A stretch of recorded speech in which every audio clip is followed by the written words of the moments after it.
નમસ્તે મિત્રો, આપ જોઈ રહ્યા છો ભારતીય જનસંદેશ સમાચાર. હું છું દિનેશ કુમાર બાબરિયા, ભાવનગર. નમસ્કાર દર્શક મિત્રો, નવા વિડીયો સાથે આપ સૌનું હાર્દિક સ્વાગત છે. હું છું સોલંકી દર્શના.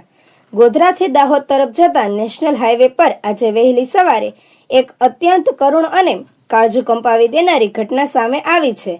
લીમખેડા તાલુકાના પાણીયા બસ સ્ટેન્ડ નજીક કેમિકલ ભરેલું આઈસર અને પ્લાયવુડ ભરેલું આઈસર ટ્રક સામસામે ધડાકાભેર અથડાતા ભયાનક અકસ્માત સર્જાયો હતો.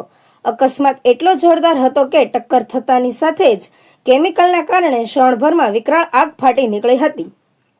આગની જ્વાળાઓએ બંને વાહનોને ઝપેટમાં લીધા હતા, જેના કારણે વાહનમાં સવાર ડ્રાઈવર અને કંડક્ટર બહાર નીકળે તે પહેલા જ આગમાં બળીને ભડથું થઈ ગયા હતા. ઘટનાની જાણ થતાં જ આસપાસના સ્થાનિકો લોકો અને પાણીયા ગામના સરપંચ MN પટેલ તાત્કાલિક મદદ માટે દોડી આવ્યા હતા.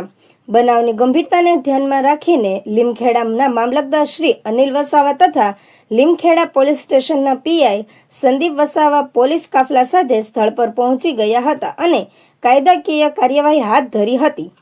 સ્થાનિક ફાયર બ્રિગેડની ટીમ પણ ઘટના સ્થળે પહોંચી હતી અને ભારે જહેમત બાદ કાબુ મેળવ્યો હતો. હાલ પોલીસે મૃતદેહ પોસ્ટમોર્ટમ અર્થે ખસેડી આગળની કાર્યવાહી હાથ ધરી છે. સરપંચ MN પટેલ સવારે ઘટના અંગે જાણ થતા અમે તાત્કાલિક સ્થળ પર પહોંચ્યા હતા. અકસ્માત બાદ ભયાનક આગ લાગી હતી. અમે તરત જ પોલીસ તંત્ર, મામલતદાર સાહેબ અને ફાયર બ્રિગેડને જાણ કરી રાહત બચાવ કામગીરી શરૂ કરી હતી.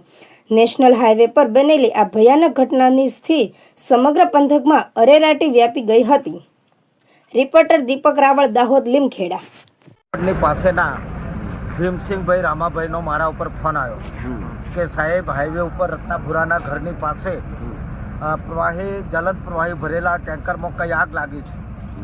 એટલે એની જાણ થતાં મેં તરત જ અમારા બીટના જમાદાર શ્રી હિતેશભાઈને મેં જાણ કરી. એના પછી પેટ્રોલ પંપના માલિક દાહોદમાં મેં કહ્યું તમે ફાયર બ્રિગેડની વ્યવસ્થા કરો, એટલે એમને જાણ કરી. કેટલા વાગે ઘટના બની? આ 4:39 મારા ઉપર ફોન આવ્યો હતો. અને એના પછી લાગતા વળગતા અધિકારીઓ કે જે કોઈ હોય સંબંધિત એમને જાણ કરી ભાઈ આવું કંઈક થયું છે. સ્થળ પર ફાયર બ્રિગેડ છે, પોલીસ સ્ટાફ છે, મામલતદારશ્રી છે. હા, એ તો લાગતા વળગતા એ જાણ કરી હશે એટલે બોલાયા હશે. પણ મેં ઘટનામાં કોઈ મરણ પામેલ? ઘટનામાં તો કદાચ 2 જણ મરણ પામ્યા એવું જાણ્યું છે. બે બોડી પડી છે એવું કહે છે. અને અત્યારે આપનું નામ?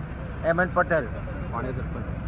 અને અત્યારે પાણી માટેની વ્યવસ્થા નજીકમાં ના હોવા છતાં બીજા કુબેરથી પણ પાણીના ટેન્કરો ભરાવાની વ્યવસ્થા અત્યારે ચાલુ છે.